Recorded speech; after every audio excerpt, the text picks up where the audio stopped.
Good morning mga idol. Ngayon po ay linggo. So dito tayo ngayon sa shop. Bali may change tire tayo, tatlong gulong mga idol. Baktasin muna natin. Bali surplus lang pala yung kinuha ng customer natin na idol ng gulong. Nakahanap tayo ng surplus. So ito papalitan na natin. So unang-una baklasin muna natin mga idol.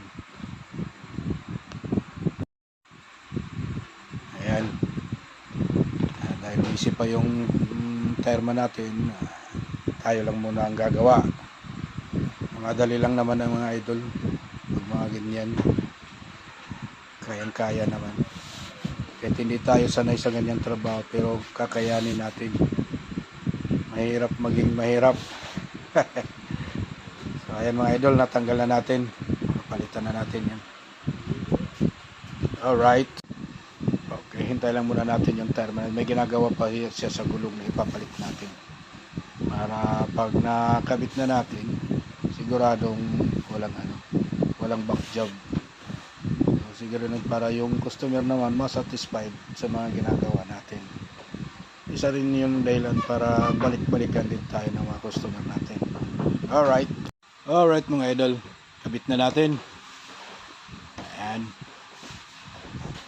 Alright, pasok natin, diin hanggang sa may pasok yan. Yun. May pasok din. Tapos yung panglabas naman, yung iano natin mga idol.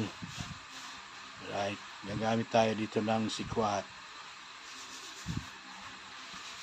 Tayo lang muna ang gagawa para pawisan tayo. Ito lang pala mga idol yung ginagawa ko para papawisan tayo. Kasi Lunes hanggang Biyernes nasa opisina lang tayo. Kaya pag Sabado Linggo dito tayo nakatambay sa shop para pag may customer para papawisan din naman tayo. Ayan. Dahan-dahan lang.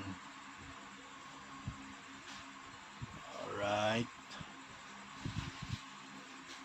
Okay, pasok na.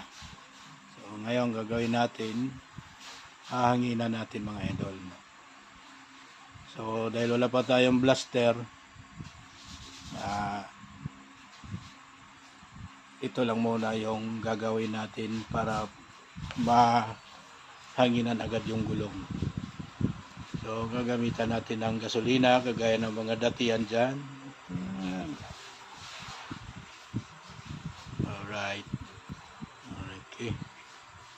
Ayan. Nilagyan na natin ng gasolina.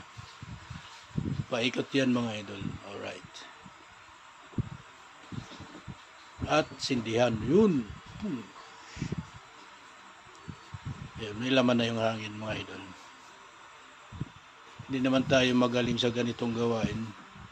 Nakikita naman natin doon sa mga masters dyan na mga tireman. May natutunan din tayo sa kanila.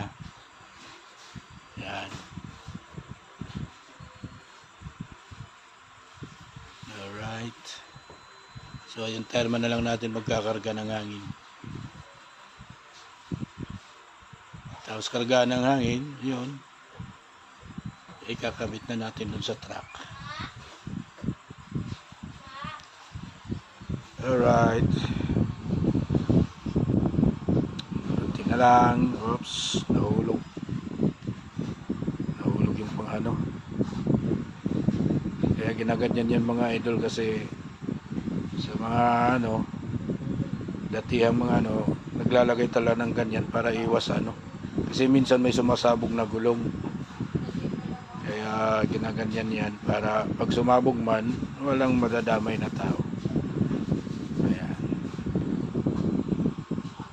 Alright mga idol, tapos na rin makagahan ng hangin. So ngayon kakabit na natin sa truck. Ayan. Mabigat yan mga idol. Hindi madali maging maging buhay vulcanizer. Bagat tireman. Nakakapagod din. Mabigat yung mga gulong. Diyan, bibilad pa sa init. Pero okay lang. Basta makabili lang tayo ng bigas sa ulam, okay na yan.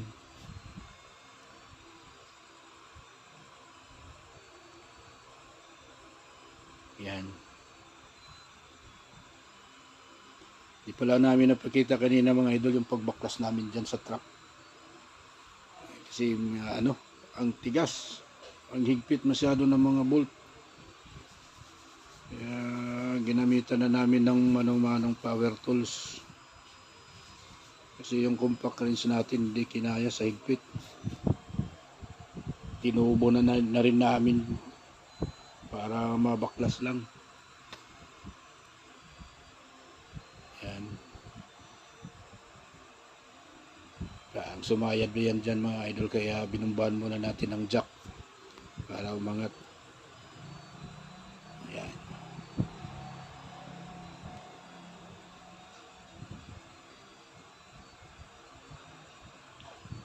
Alright.